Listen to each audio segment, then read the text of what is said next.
Fill her up. You're listening to the Gas Digital Network.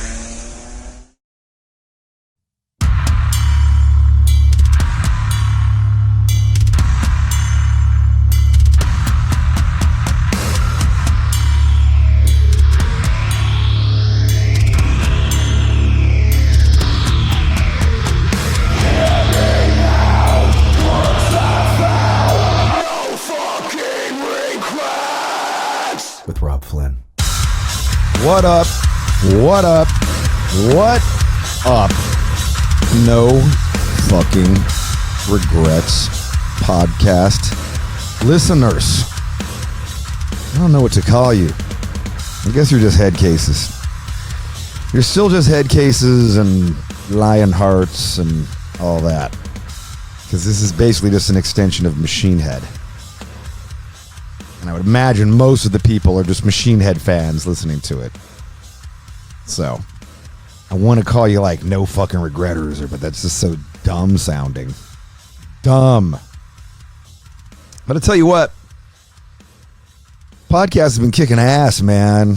You guys have been downloading and listening, and like, it's doing good. I came in at like number 26 on the podcast for the United States of America or some shit. Just pretty awesome. I was feeling very humbled and grateful that many of you want to hear me talk about who knows what with people that you may not even know. But yeah, I appreciate it, man. If you like the podcast, then go ahead and like it, rate it, review it on Apple. I think you can review it on Spotify. Give it a thumbs up. It's on YouTube. It doesn't seem like a lot of people are listening to it on YouTube, although it is going up on YouTube on, I think it's called NFR podcast or something like that. YouTube. It's kind of hard to find. I know it's got very few views, so it seems like most of you are listening on the typical podcast Google Plays and Apple and Spotify. And if you go to Gas Digital and subscribe at Gas Digital, you get the podcast before everybody else, several days before everybody else. You can watch videos occasionally when I go in there and do video. In fact, I just did an interview at the Gas Digital Studios, and that video will play there. And it lives up on there. You also get, you get a bunch of cool stuff though. So definitely cool if you subscribe. I think it's very reasonable, and you get access to all of the other podcasts on there, like Legion of Skanks. There's a bunch of political shit, left, right, in between, fucking libertarian party. I don't even know what, all kinds of stuff. There's a bunch of cool shit though. Jamie Josta's podcast. Yeah, you can listen to all that. So if you subscribe to Gas Digital, you get a whole network of stuff for your podcast listening, which is pretty cool, man. You can listen to some pretty rad shit on there. Kind of something for everybody. Yeah, this is brought to you by Gas Digital. Shout out to Gas Digital for fucking kicking ass. Doing killer. Dude, they do a lot of shit for me. Not knowing about the podcast game. Let me tell you, there's a lot that goes into putting out a podcast. Way more than I ever thought goes into putting out a podcast.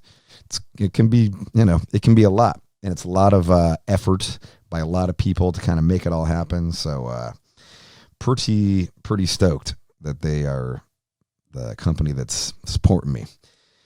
I have a really cool guest this time around. His name is Nick Schendzielos. And his name does not look like that at all. He is the bass player for Cephalic Carnage. He's the bassist for Job for a Cowboy. He was in Havok until just recently. This dude he's a fucking awesome dude, man. I tell you what, I met him on the 2013 Mayhem Festival, which was the one right before we dropped Bloodstone, or maybe we were writing Bloodstone but I think it was one of the last Mayhem festivals as well. And this dude was, sometimes when I meet death metal bands, I never know what they're going to think of a band like Machine Head, because I just think that, in my course of time, I've met a handful of like snobby death metal people who think we suck. And then I've met other death metal dudes who are just like, fuck, you guys are killer, like just whatever. And they're just rad dudes. And this dude was like just a totally different person than I've ever met in my life. Like such a positive dude. Like really into like some pretty far out shit, some pretty far out concepts. And he was the guy who turned me on to, if you listen to Bloodstone and Diamonds, this is how much of an impact he had on Bloodstone and Diamonds. He was the guy who turned me on to Bruce Lipton. And if you remember, the second to last song on Bloodstone and Diamonds is an instrumental that's got a bunch of sampled, recordings of an author named Bruce Lipton who talks about all this, crazy stuff about fractal fucking mind stuff, and he's a really interesting cat. And the song was called Imaginal Cells. And Nick was the guy who turned me on to this guy. And we had this crazy, we actually talk about this in the podcast, but we had this crazy conversation about all this just intense life energy, psychedelic, the energies that pass between humans and cells and the universe. And it was a wild conversation that was one of the best conversations I've ever had in my life. Like I walked away from it just like kind of changed as a person. And I ended up going down the rabbit hole, and I ended up kind of befriending Bruce Lipton. And I reached out to him. I was like, hey, Bruce Lipton, like I'd love to sample your voice from your audio book and use it on one of my songs. And he was like, oh my God, like he lived in the Bay Area for a while. He knew who Machine Head was, and his daughter ended up being a fan. She would come to the Denver shows sometimes. And it was just this crazy serendipity of life that happened. And a big part of it was because of Nick. And I've continued to, every time we go through Denver, Nick comes and he hangs, and it's always just a good fucking hang and drinking beers and chilling and just talking and shooting the shit. And it's good. And I was like, so I was coming through Denver this time. I was like, I got to get Nick Schendzielos. His name looks nothing like that. It looks like Schendzielos, but it's Schendzielos. And I got to get Nick on because he's going to be fucking awesome. And he did not let me down. Man, this motherfucker delivered for me just everything that I wanted him to be, like sometimes people get on the podcast and they kind of like turn into somebody else, or they like kind of put on a thing. And that can be great. But, like I really wanted him to just be himself and just talk about all the fucking crazy shit that he talks about. And he did. And it was fucking great. So without further ado, here you go. One of the raddest dudes ever, Nick Schendzielos. Hello. Hi. How's it going? I'm great, man. We're here in fucking Denver, bro. Denver. Where mushrooms just got legalized. Yeah. Yep. Yeah. Or decriminalized. Decriminalized. Yeah. You can have like I believe it's about an ounce or less, and I don't even know if they confiscate them. Have you ever had sex on mushrooms? Yes. Have you? Yeah. I've never done that. The first time I ever went down on a girl was on acid. Nice. Yeah. Nice. I was like 15, and it was weird as shit. Why was it weird? She turned into the Cookie Monster. So the first time you ever went down on a girl? Yeah. And you were on acid. And I was on acid. Yeah. And I'd forgotten that I had dosed, because like... How do you forget that you dosed? Because you're like 12 Coronas in. Oh, nice. Okay. Gotcha.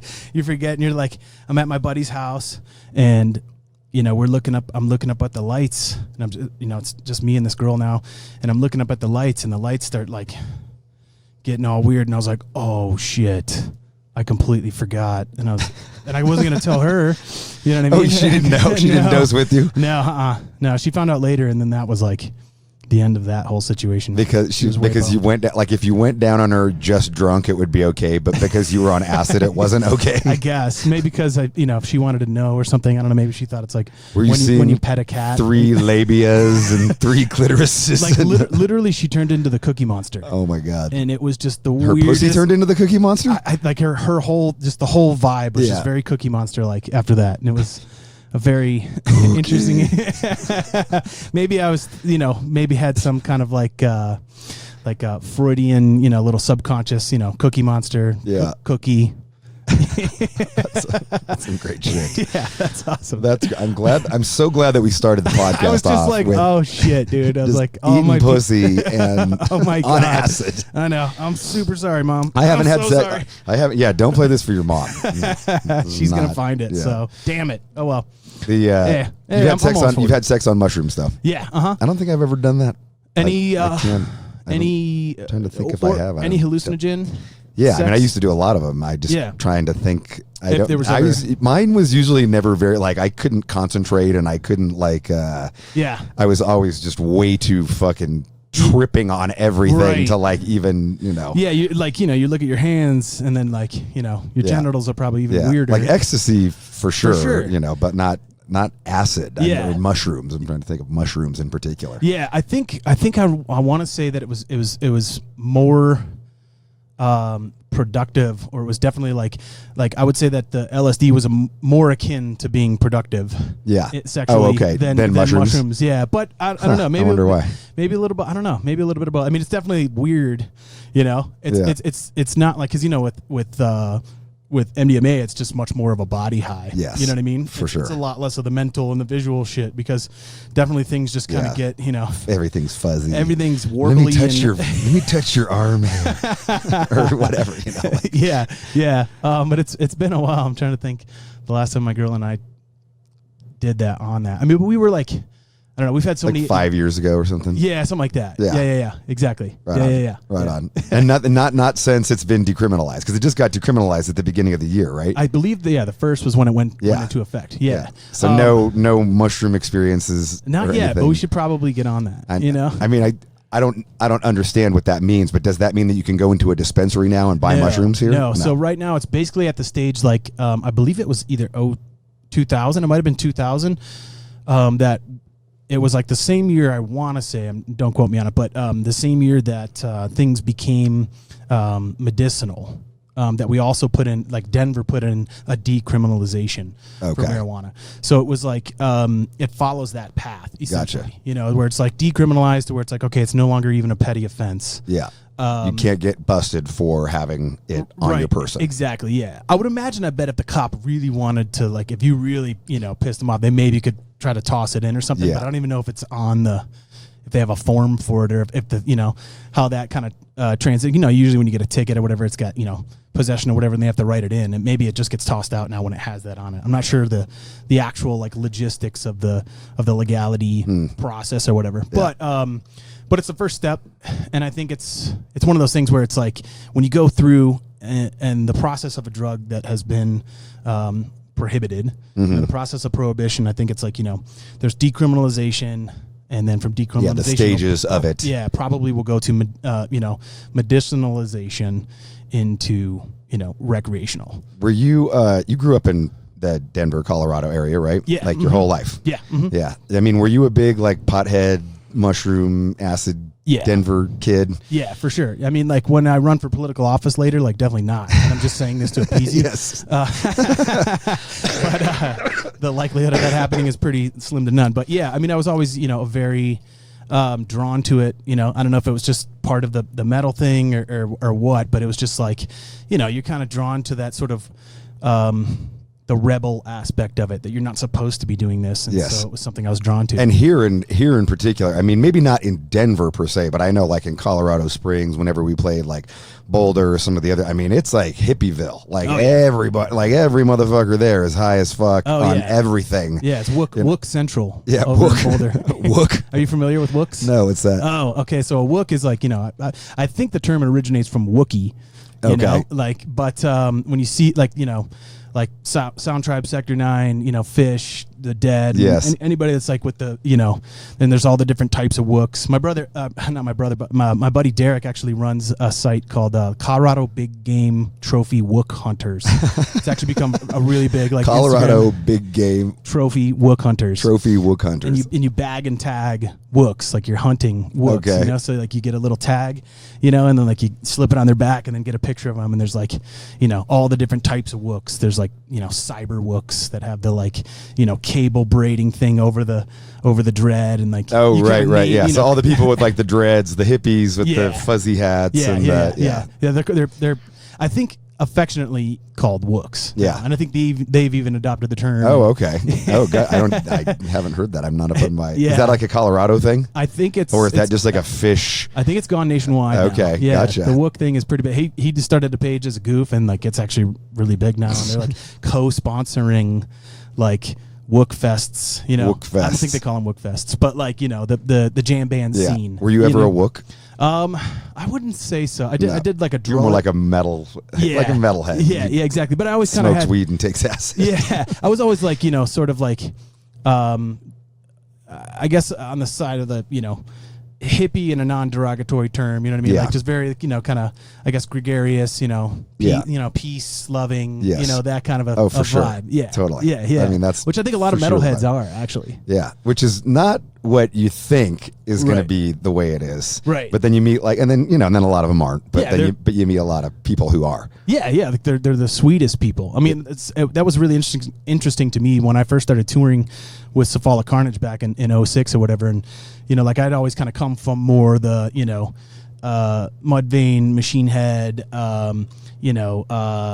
Slipknot, Metallica, Pantera. That type was about as heavy as I got. I never went death metal. Even Slayer was a little too much on that realm for me. And so it was really interesting joining up.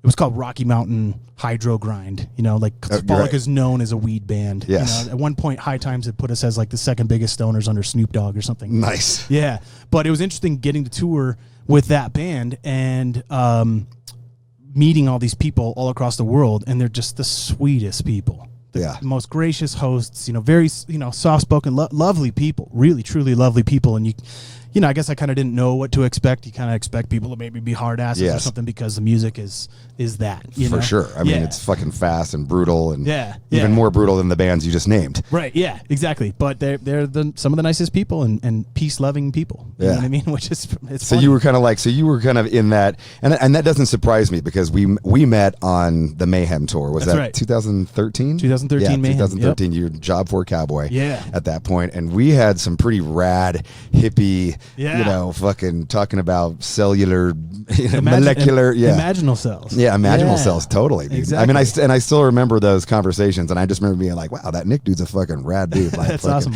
We just had a crazy conversation for like an hour about shit that I can't say I've ever talked about with anybody. I remember the one conversation. It was like one of the festivals where the power kept going out. Yes. It must have been like I want to say it was like we were in like Pennsylvania somewhere. Yeah, exactly. And the power kept going out and whatever. And so there was kind of like a big congregation of people out in the parking lots or whatever. And it was us and like some of the Bodum dudes.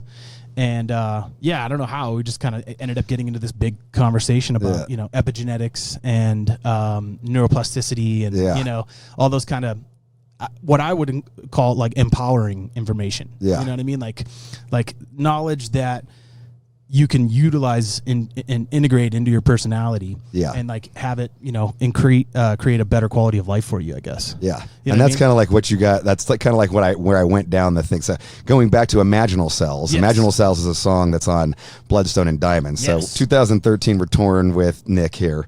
And we're having these rad conversations. You turned me on to Bruce Lipton. Yes. And, all these, kind of, you turned me on to a few people, but the Bruce Lipton thing really kind of grabbed me for whatever reason. Yeah. That was the one where I really like went down the audio rabbit hole. Yeah. The audiobook. I was just fucking like listening to it driving to practice and driving back. And I was just like, whoa, this is some crazy shit, man. And it had a powerful effect. I mean, so much so that I reached out to Bruce Lipton and was like, hey, and I told him the whole story. My friend Nick from Job for a Cowboy turned me on to you and fucking, I'd love to sample your voice and add it to this instrumental track that we have called Imaginal Cells. He's like, oh my God, that's fucking great. He knew who you guys were too. He did. Yeah. He was like, oh, I'm from the Bay.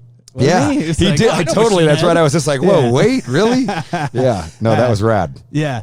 I really loved it. And I mean, obviously it was just really cool getting to meet, you in the first place, just having grown up listening to somebody. Growing up on Burn My Eyes was one of the first, records that I had found outside of like my cousins in the Midwest who turned me on to Metallica and Pantera and stuff. And like I found Machine Head myself. Me and my brother found it ourselves. And so getting to meet Which is always a cooler, you feel like, you're like that. I got a found this. secret. Yeah. And it was just really cool getting to meet you and that kind of stuff. And then even, once you kind of sent me the record and the lyrics and the whole layout and everything, I was just like blown away because I was like, holy shit, this is, I want to write songs about this stuff. And it's hard because, like it's in the metal world, it's sort of difficult to, I feel like, it's always got to be about something. Yeah. There's like 3 things that are safe to sing about. Right. Exactly. So I just thought it was so cool that like, this, idol of mine growing up was like utilizing this really cool information, this empowering information and using your platform to spread that information, because like, the concept of the book, I guess, is, the subtitle, Our Positive Future and How to Get There From Here. And in such dark times, and it's almost like now, like I started going back into the book again because I'm like, it's way more relevant now. Yeah. With how crazy shit has gotten. Totally. You know what I mean? To like that message really needs to get out. That's like when shit is as fucked up as it is and things are in this like complete disarray and we feel like there's almost like everything's just going to completely fall apart. But that's the concept of an imaginal cell. Like it's the same biological entity. The butterfly is the same biological entity as the caterpillar. The only thing that's different is the signal that's going to it.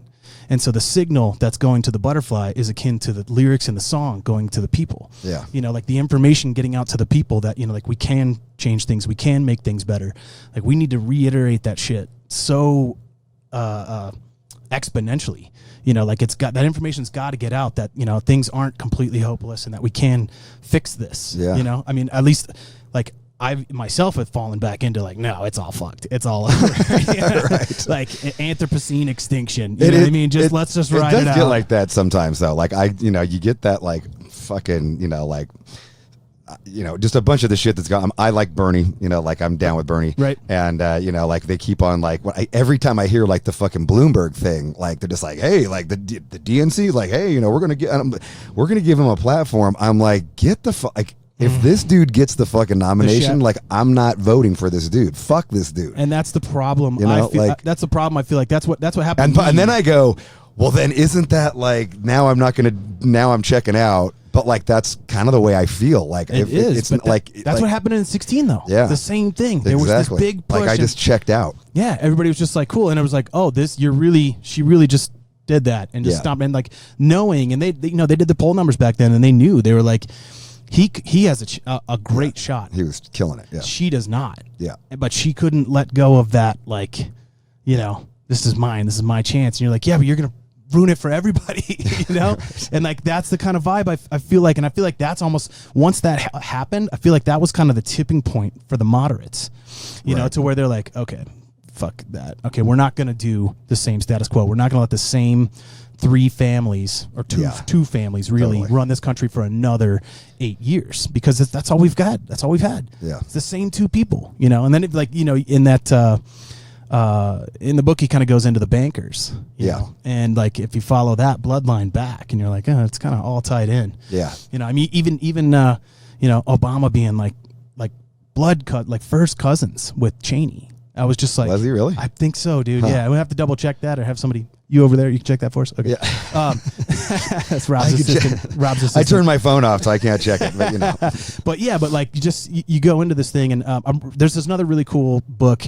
A lot of what's the book is Imaginal Cells that you're talking about. The book is Spontaneous Evolution. Yes, Spontaneous Evolution. Yeah, Our Positive Future and How to Get There From Here. Yeah, by Bruce Lipton and Steve Behrman. Shout out to Bruce Lipton. Shout out. Yes. Not only does he make like what I think is probably the world's best tea, but like he's also one of my favorite authors, which is really cool because do you know him? No.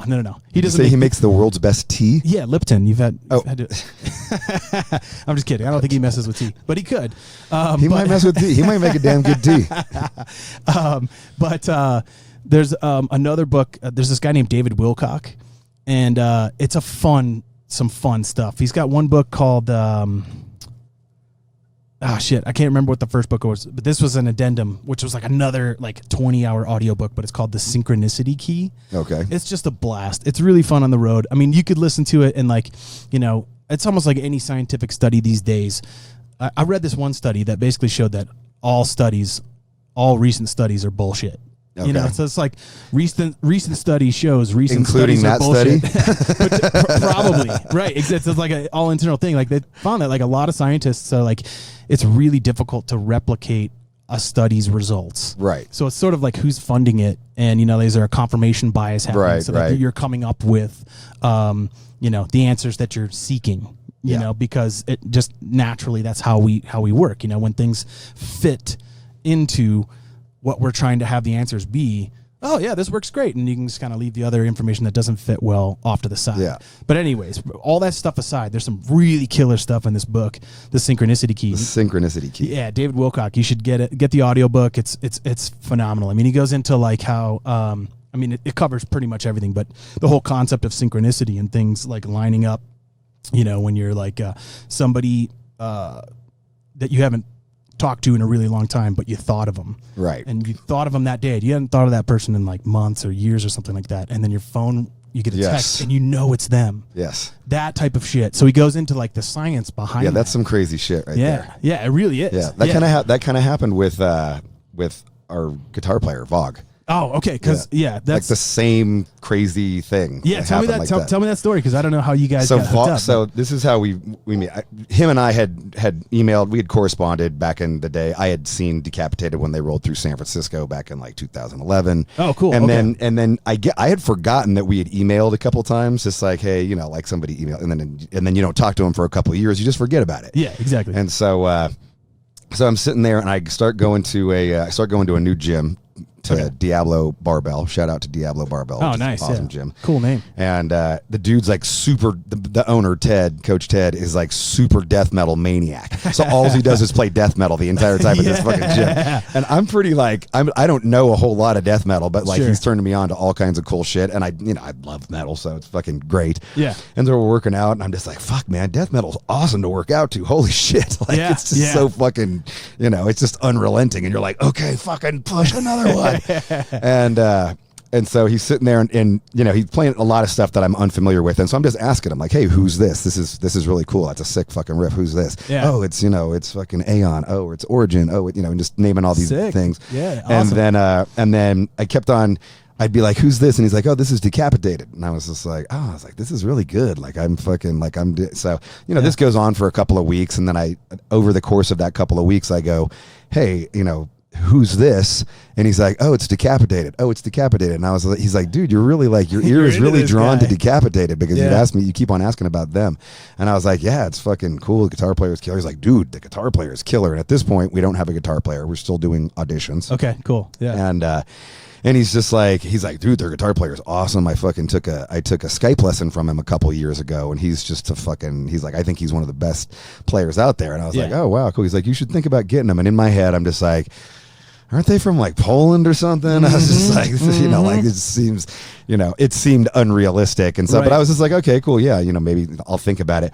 So I'm walking out of the gym and I open up my Instagram DMs as I'm walking out, and there's a DM from Vog and I was just like, whoa, that's fucking crazy. And he's just like, hey, you guys are coming to Warsaw. I'm really excited to see the Burn My Eyes 25th anniversary, and just, want to wish you the best, and blah, blah, blah. And that's it.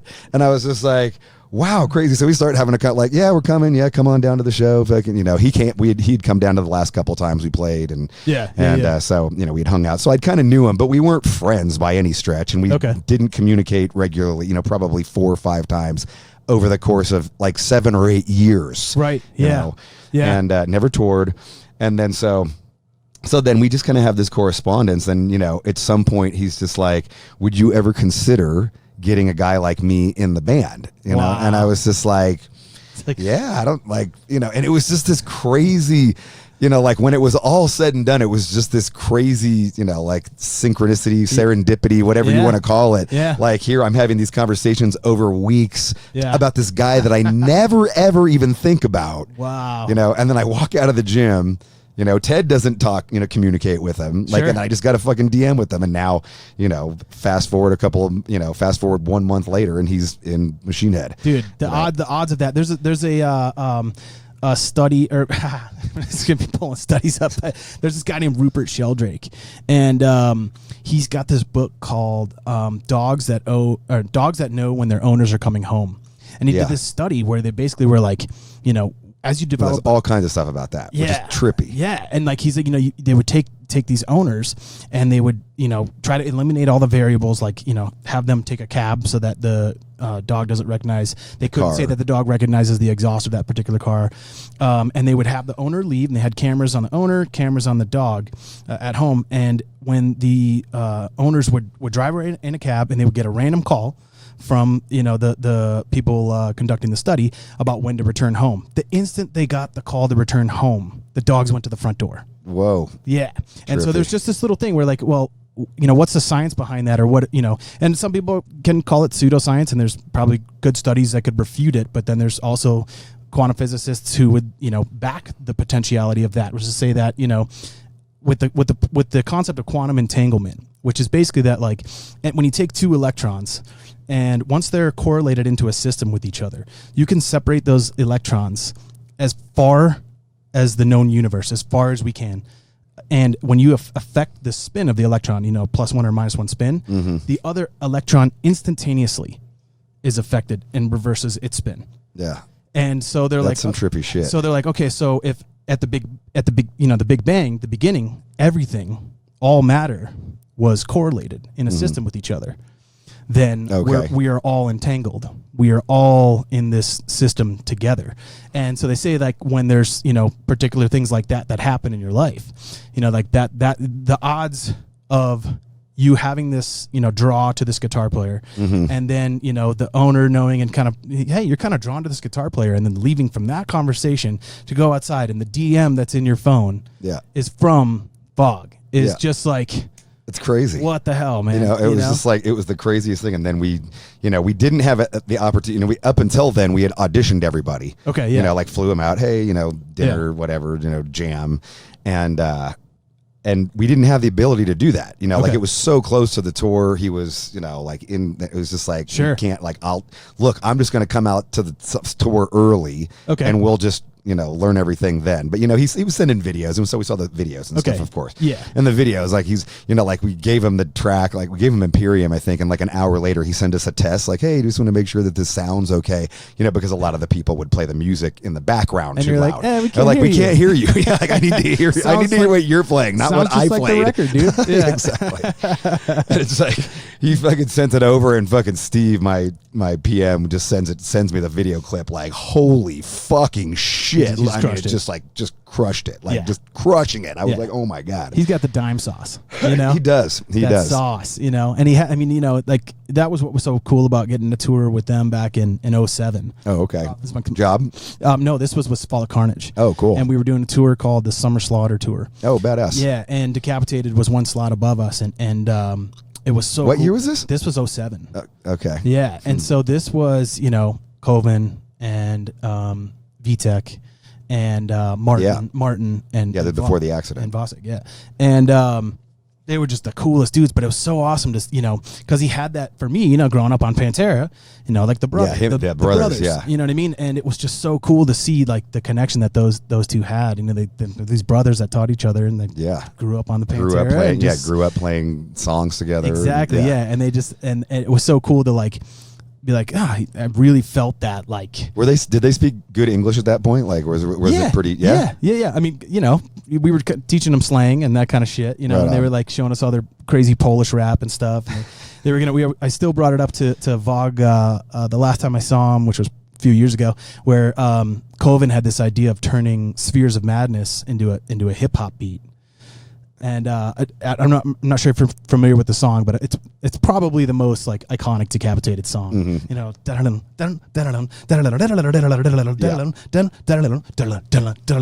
he was like, dude, we were put the hip hop beat behind it. Yeah, and he's like, put a hip hop beat behind it, and, like, we're gonna make a flow out of it. And who's stuff. Coven? Coven was the singer that was involved in the crash as well. Right, And, gotcha. Okay. And it's cool to see, obviously. Oh, so you were touring with the early lineup. Yeah, the OG. Wow. Okay. Yeah, Day 69. It's so sick. And that, that was like some of my favorite still to this day. I'm just like, as far as groove is oriented into death metal. It's killer. And Vogg's just got this. He's just got that groove. He's got that. He's got that dime sauce. Yeah, and super trippy, like riffs that are like way kind of not on the time of the beat or anything. Yeah, exactly. But underneath it all, there's just a heavy groove that still carries it all. So it's for me, it's this just is all like post-organic type era. Yeah. And that's pretty sick. Yeah, and it's really cool to see it all. When I saw you post that, I remember sending you a message, and I was like, oh my god, that was so fucking brilliant. Like, who are you gonna get? Who are you gonna get to to do this? And I was just like, it's so left field, but perfect left field. Like, oh, dude. Yeah. And I didn't know he was a Machine Head fan, so that's like even better. Yeah. You know what I mean? Yeah. No, it ended up working out. Yeah, it was that weird thing that you were talking about. Synchronicity, yeah. It's supposed to happen. Everything that's supposed to happen does happen. Yeah. I think that's hard to accept when things suck. When shitty things happen to us, it's difficult to like. It is, right then be like, well, great, because this is going to lead to what's supposed to happen. But it's like, who says that, right? Nobody. But it does. It does, and it does work out. Always end up seeming to work for the better. Somehow. Yeah.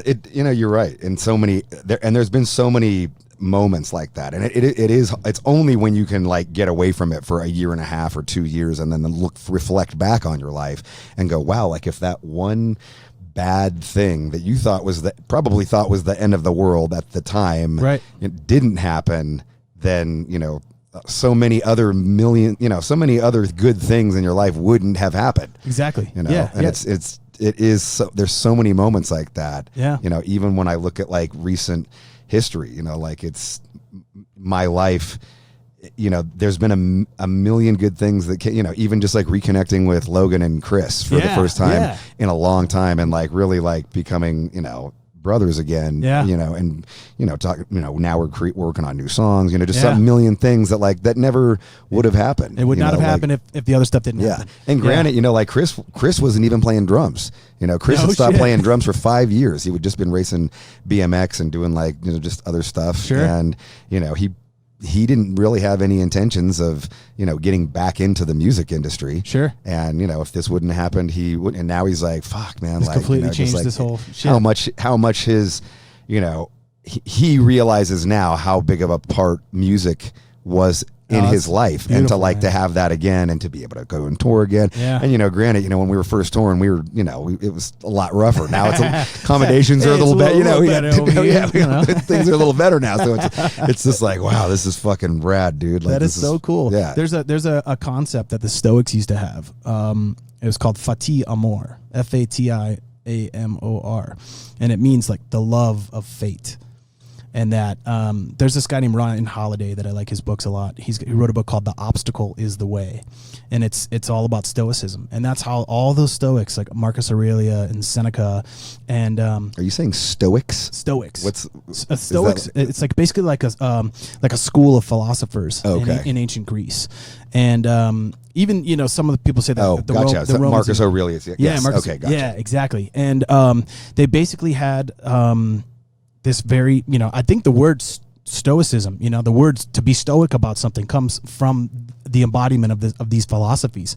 They're very like, grin and bear it type of thing. Like, like that, to be unaffected, by the whims that pull us, like to be unaffected by the emotions, and to kind of like really kind of take control of your own life, take responsibility for your own life. And it's really cool because it's about sort of looking at obstacles as the path, that we don't get to where we're supposed to be, and we don't get what we want without the obstacles, so that you learn to love the obstacle. Yeah. And you learn when the problem comes up on tour. How many times does problem come up on tour? 150,000 times. Oh, yeah. It's like as a TM. So your life is like, it's like living 10 lives in the course of 2 months or whatever. Exactly. Yeah. And so that you're like, as each individual, quote unquote problem presents itself, that you see as an obstacle that you grow through. And so you learn to love those obstacles and conquering those obstacles.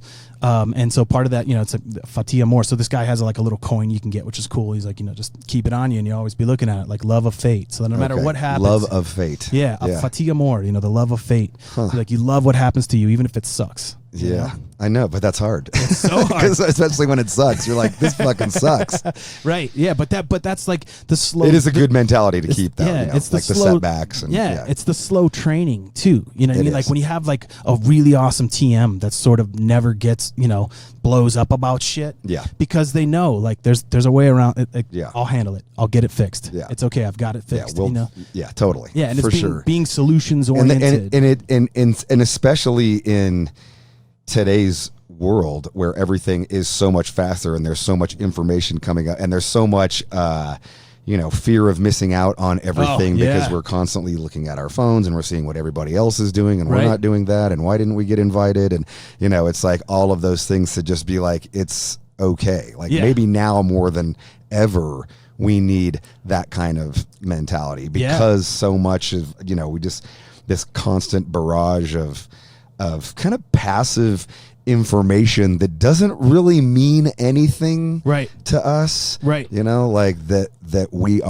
we do get affected by, that we get affected by, like that probably in no other time in history are we affected by, like 50 years ago, if the fucking Australian bushfires were happening, like we probably wouldn't fucking know about it. We would know. I mean, it'd be like a little blip on the fucking nightly news, but and then and Grant, I'm not to say that it wasn't horrible. It was horrible, but it was like it's all that took over fucking everything and everyone for a while, you know. And it had like people were getting depressed about it. And, granted, it was great because we were able to raise money and things that we couldn't do back then. Also, like raise money for those type of things. Exactly. But it's like it's just so fucking overwhelming with stuff too. Yeah. There's another that we're not taught that anymore. That's kind of where I was going. That we're not taught that. That we're taught.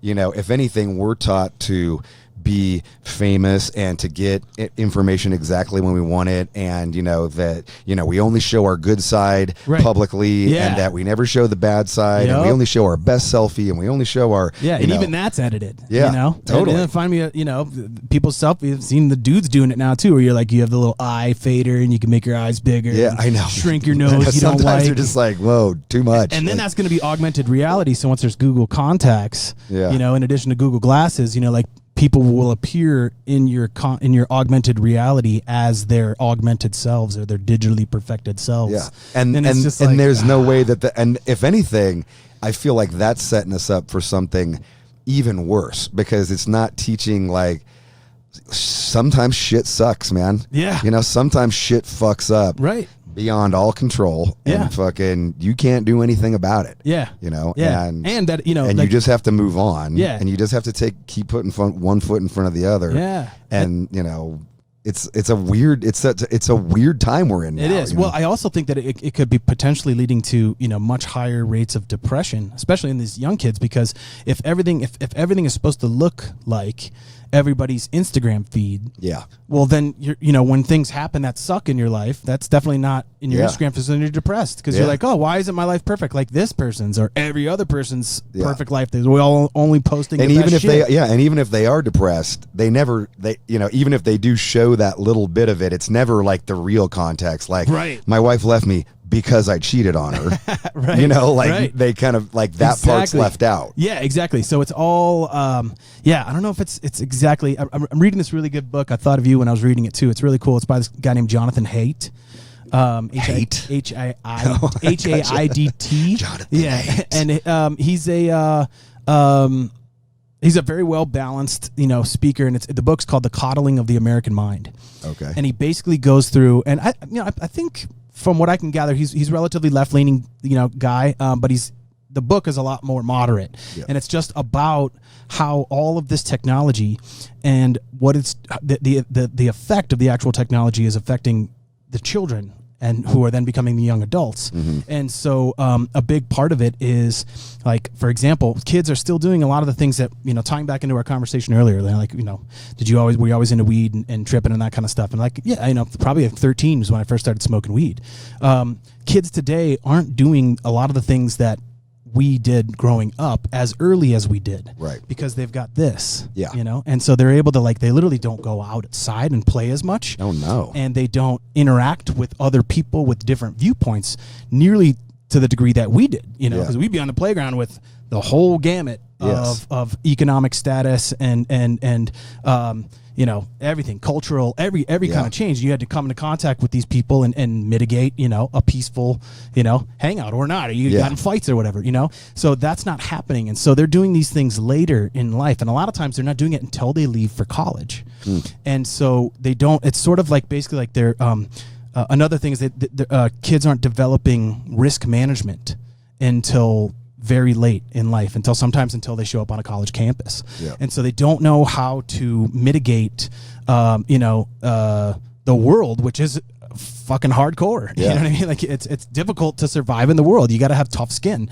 And their skin isn't being, you know, toughened. And so it's sort of creating that, you know, that they kind of think that the development of, you know, the safe spaces and all that stuff. And there's definitely obviously a real, you know, reason and a real place for that to exist because of, you know, the oppression of, you know, I guess any sort of, you know, minority in a cultural sense or sexuality, whatever sense. But in general, though, people are like, what do I do? You know, mom, what this, you know, and it's like we kind of developed those skills a little bit earlier. And so it's really cool, though, because it kind of ties back into this other book I was reading called The Rational Optimist.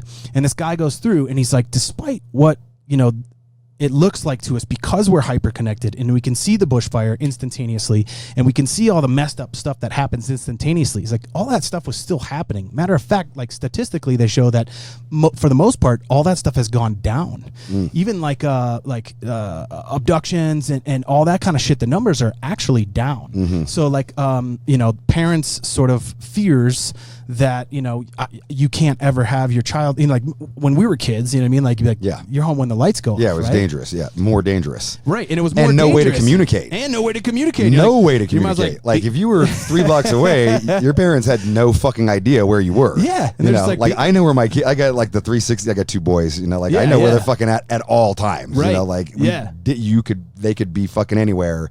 We could be anywhere. Like, I know exactly where you're at. Yeah, and when we were growing up, it was just like be home when they'd have to drive around to find us. Yeah, maybe drive to Jimmy's house or drive to, you know, you like check the bike trail and there the you are arcade with your broken arm passed out. You know what I mean? Right. It's been 3 days and you're like, you'll be fine. It's all right. But it's a cool book though. That Rational Optimist book is really cool because he goes into, he's like how actually well we do have it today. Yeah. You know, like breaking it down to even, you know, what did it cost to have light in your house after the sun went down? And we can go back into history and, like, you know, calculate out how many hours of work it would take you to light your house for an hour back in the day. And back when it was like, you know, 2,000 years ago, it was like 2 weeks work to light your house for an hour. You know, 2,000 years ago. Yeah. There wasn't. What do you mean? Like oils. So they basically linseed oil lamps. Right. Gotcha. Yeah. You know, then, you know, the candles and, you know, like you go through like what would it cost you to buy a candle and run it for an hour back 2,000 years ago? Like, well, if you equate out the, you know, the man hours and stuff, it was incredibly expensive. That most simple basic thing that we take for granted, that we can find something in a drawer in our house at midnight because we have light. Like pretty much free light, you know what I mean? As far as what it takes, you know, for us to get there. So if you look at medical advances, the technologies and all that kind of shit, like, I mean, we really are doing incredibly well as a society. And I think that kind of, it's about, I guess, like bringing the rest of the world up to that standard, you know, because if like you look at, you know, like American privilege, so to speak, you know, you hear a lot of, you know, the privilege word is thrown around a lot in a lot of different types of contexts. And like, but even like in first world countries, you know what I mean? The privileges that we have, more than half this planet lives on like $1 a day, $2 a day. Yeah. You know what I mean? So like, we've got work to do. I mean, we spend that on Starbucks. Exactly. No, just times like, 3. Yeah, times 3 because you're having at least 3 Starbucks a day. The most expensive Starbucks I ever bought. I remember when the pound was like 2 to 1. Yeah. And we were in London and Brighton. We were playing. Or it was Sheffield. And we were playing the Corporation, and I walked up to, and I got a big old floofy, you know, venti frappuccino, caramel frappuccino, whatever, and it was like $8.80 in pounds. Yeah, which is like $12 or something. It was almost $16 on my card when I got back home, and I was just like, that wasn't that good. No, it wasn't that good. Are you still a coffee guy? I quit caffeine, actually. I quit caffeine. Wow. About 6 months when I started doing this whole new workout thing, I totally changed the way I eat and changed a bunch of stuff. And so caffeine became a thing. I had to my dude put me on eating, which I never used to do, eat breakfast. Yeah. Like first thing when you wake up, like the first thing you do is you got to eat food. Yeah. You can't just have coffee for 2-3 hours. What? And I was just like, You're blowing dude, my I was like, mind right what now. are you, I was like, what are you talking about? That sounds horrible. Yeah. He's like, no, you got to like, so I did that. And I've always hated the taste of coffee after I eat. Oh, like, wow. so I've never, like after I have food, coffee tastes disgusting to me. No so shit. I was just like, you know what? I don't fucking need this. I don't like that coffee has this much power over me anyway. Yeah. So I quit caffeine, didn't do tea. I actually do decaffeinated coffee. Oh, okay, So cool. I'll still do that. So it's like, cause I like the ritual of it in the morning. Yeah. And I've kind of gotten used to like so I'll have food and then I'll just drink the coffee, even though it doesn't taste that good to me. Like I just kind of do it. And then I don't drink that much of it anyway. Yeah. So Yeah. it's been kind of a cool thing. That's the joke name we use for my singer Len from Cephalic. Like every band, he, when you're like, hey, you're gonna go see, whoever, he has their other name. You know what I mean? Yeah. He calls decapitated, decaffeinated. Decaffeinated. Make that logo. But yeah, I think it's something having power over you. Yeah. Is never an empowering thing. You know Yeah. what I mean? And like kind of like taking that back is pretty cool. I remember reading. It took me a while too to kind of break it. Like Really? it had a pretty firm fucking grip on me. And then even when the day that I actually, I kind of weaned it down. Yeah. Like I had been putting like 3/4 real coffee to 1/4 decaffeinated, and then half and half, and then 3/4 Sure. decaffeinated. And finally, when I had a fucking ripping headache. I was No super shit. fucking agitated. I was just all fuck it. And I was like, wow, like even after all that, so Still, yeah, it just I'm up to like I can get up to like a gram a day of caffeine. yeah. Which is like they're like you can caffeine. What's that? Like a Red Bull is 80 milligrams. Okay. Like a regular. I've never been into skinny the Red Bulls. Never Yeah. none of the fucking energy Energy drinks. drinks? I hate them. Like Yeah. I fucking can't stand them. Good. I think they're good. I think there's probably some other shit in there that's probably Monster, not like good. nothing. I've tried them. I tried them, and they're just. I don't know what. They're disgusting to me. Yeah, it's just too sugary. Yeah, too just sweet. it's just weird flavor. I don't even know what this weird new flavor is. Like Yeah. I don't like it Yeah. at all. Do you remember? You're probably old enough to remember. Not that I'm that old, but Triaminic. I am that old. Do you remember Triaminic? Triaminic, like the cough syrup. The cough syrup. Yeah, yeah. There was yellow. There was all the little different colors. There was yellow Triaminic. Yeah. Yellow Triaminic, I swear to God, is the base formula for Red Bull. Yeah, maybe. Like, just caffeinated, add a little more sugar, and like anybody out there that's old enough to remember yellow Triaminic. Yeah.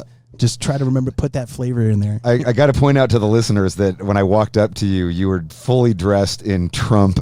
You had a Trump mask. You got your Trump red tie, overly long red tie, and his blue blazer, and then you've got this fucking creepy Trump mask that is seriously. I mean, it's so fucking realistic looking. It's crazy. He's just gazing into your soul It's right just now. gazing. too. You've got him like so. You've got the mask sitting here on like a little pedestal.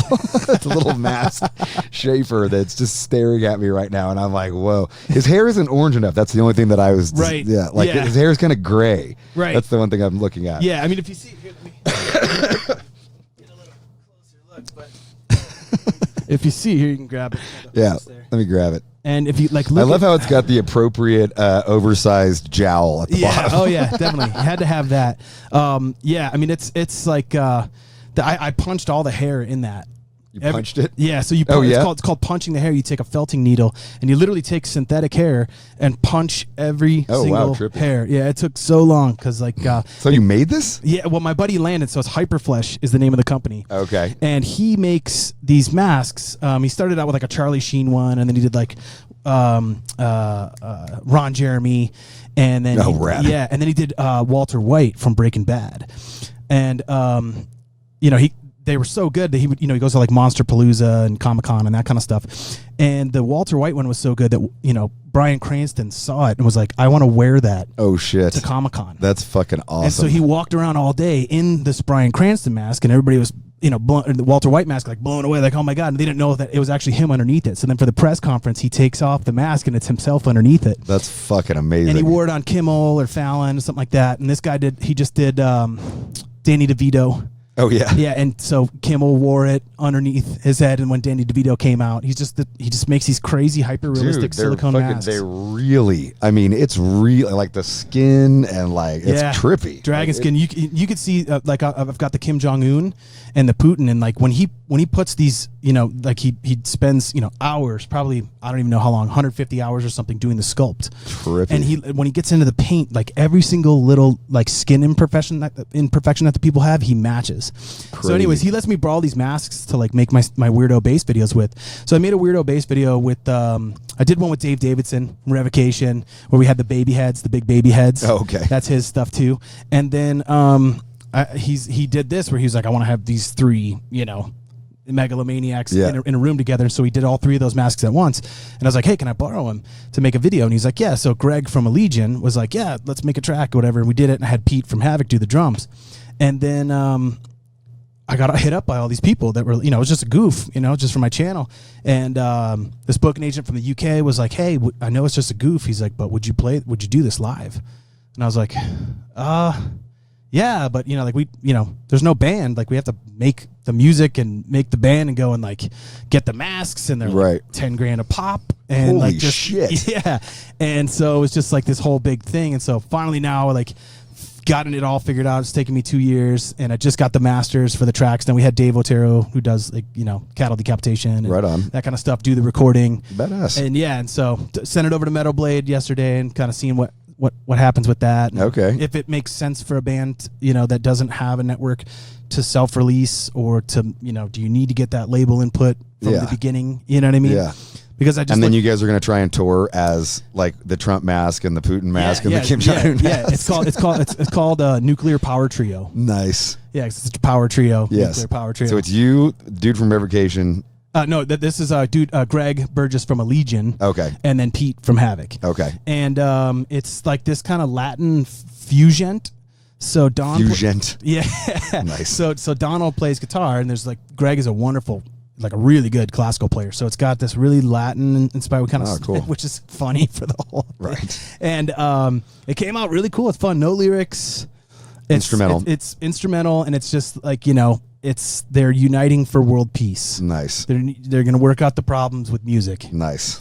And so that's a good concept. Yeah, I figured you're such a big Don fan that I'd have to I was like, I can't miss that opportunity. Oh my God, I laughed my ass off when you showed up. That was fucking awesome. Yeah, thanks, that was man. Awesome. Yeah. Looking good. Yeah. Dude, it's been awesome having you on here. Yeah, I thanks could talk so much, to you man. for fucking another hour. Yeah, easy. I got stuff to do. Of course. Yeah, for sure, man. Always great seeing you. Yeah. I mean, you're fucking such a positive dude, man. Thanks, like, man. It's so fucking awesome. Yeah, I think you are too. I really do. I don't feel like I am. Underneath it all, it doesn't take much to get you in a positive mood. Yeah. And get you, maybe seeing the positive side and loving fate. Right. You know what I mean? Right. For sure, man. That's awesome. No, thank you for having me Super stoked man. on your new thing, and you got like a million fucking projects going. It's rad. Staying busy. Yeah. Looking for a full-time touring gig. If anybody hears it, like everything I've got going on is like going to be super minimal dates, probably just fly stuff, So any update on Job? Is Job kind of on hiatus? Yeah. So that's one of the things that's going on, and it's on the DL. So anybody that's listening, don't tell anybody. But there's like a bunch of songs, and cool. It's really really cool, and we have to get the recording done and that kind of stuff, and then figure out scheduling. Tony, Big Tony, he's becoming a doc. He's in med school. Holy crap. In Ireland. And then, Johnny's like running an IT firm or something, and Al is pretty much like almost the warden in a prison in New Hampshire. Crazy. It's the weirdest shit. So that's a problem, is like trying to get the schedule organized with everything, but the offers are like really good. Awesome. Yeah. So well, best of luck for that. Thanks so much, That's man. Killer. Yeah. Thanks for being on. Of course, buddy. Thank you for being on No Fucking Regrets. No fucking regrets. No fucking regrets. I've self-censored that. With your mom, and even if your mom hears. I'm sorry.